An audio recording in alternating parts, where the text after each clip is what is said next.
Since the dawn of humanity, stories of giants have fascinated and intrigued people. But who were the giants mentioned in the Bible? The Nephilim, cited in Genesis 6:4, are one of the most intriguing mysteries of Scripture. Were they supernatural beings, symbols of human corruption, or something else? Today, we'll explore their origins, stories, and theories to understand who the Nephilim were and why they continue to spark so much curiosity.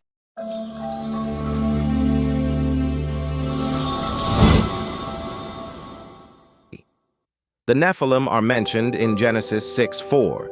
The Nephilim were on the earth in those days, and also afterward, when the sons of God went to the daughters of humans and had children by them.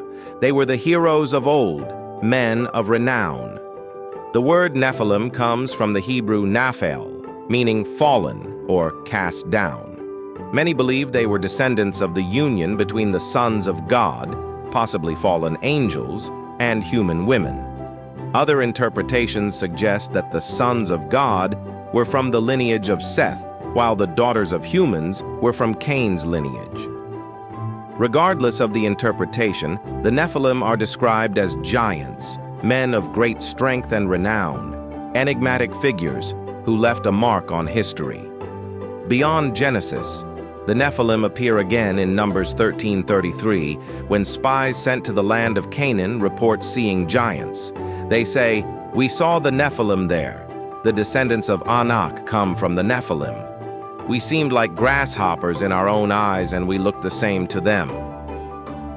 The Book of Enoch, an apocryphal text, provides more detail about the Nephilim. It describes fallen angels teaching forbidden knowledge to humanity and fathering giants who brought violence and destruction to the world. Other apocryphal texts, like the Book of Jubilees, also mention these beings, reinforcing the idea that they symbolized a period of great corruption before the flood. Interestingly, stories of giants are not limited to the Bible. Myths of giants appear in many cultures, such as the Titans in Greek mythology, the Jotuns in Norse mythology, and even indigenous legends in the Americas. So, who or what were the Nephilim? There are various theories about their nature. Let's explore some of them. For many religious scholars, the Nephilim symbolize the peak of human corruption before the flood. They represent the devastating impact of sin on humanity. Some archaeologists suggest that accounts of Nephilim could be linked to tribes of exceptionally tall people who lived in the past, like the remains of giant skeletons discovered in certain parts of the world. A modern interpretation associates the Nephilim with possible extraterrestrial visits in the past, interpreting the sons of God as beings from other worlds who interacted with humans. These theories show how the Nephilim continue to spark debates among theologians, scientists, and mystery enthusiasts. The Nephilim are more than just a biblical mention. They represent a mystery that bridges history, mythology, and theology. Were they literal giants, fallen spiritual beings, or mere symbols of human decay? We may never know the exact answer. What we do know is that their stories continue to fascinate us and make us ponder the boundaries between the physical and spiritual, the real and the mythical. The influence of the Nephilim was not limited to biblical narratives.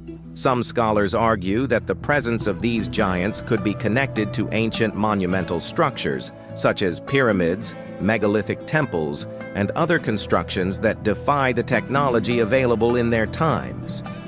Could the Nephilim be responsible for these impressive feats? Or perhaps they passed on advanced knowledge to humans? Another intriguing question is the cultural impact of these stories. Accounts of giants appear in legends from various parts of the world. In North America, for instance, indigenous tribes like the Navajo speak of a race of giants called the Snark people. In the Pacific, the legends of Easter Island mention giants who supposedly erected the famous Moai statues.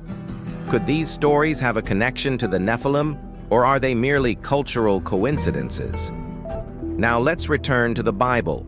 An often overlooked aspect is the impact of the flood on the Nephilim.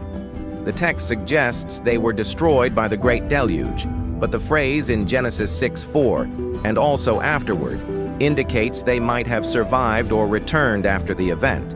How could this be possible? Many believe the lineage of giants continued through the descendants of Anak and other peoples mentioned in the Old Testament. Furthermore, the concept of the Nephilim may be tied to the fear of the unknown. They are described as men of renown, but also as figures who brought destruction. This leads us to ponder, were the Nephilim a gift or a curse to humanity? Is their story a warning about the dangers of seeking power or forbidden knowledge? In the end, the Nephilim remain a mystery shrouded in history, legend, and faith.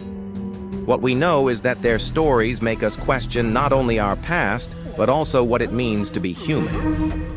Whether real or symbolic, the Nephilim teach us about the boundaries we cross and the consequences we face. Thank you for joining this journey. If you enjoy exploring mysteries like this, leave a like and subscribe to the channel. See you next time.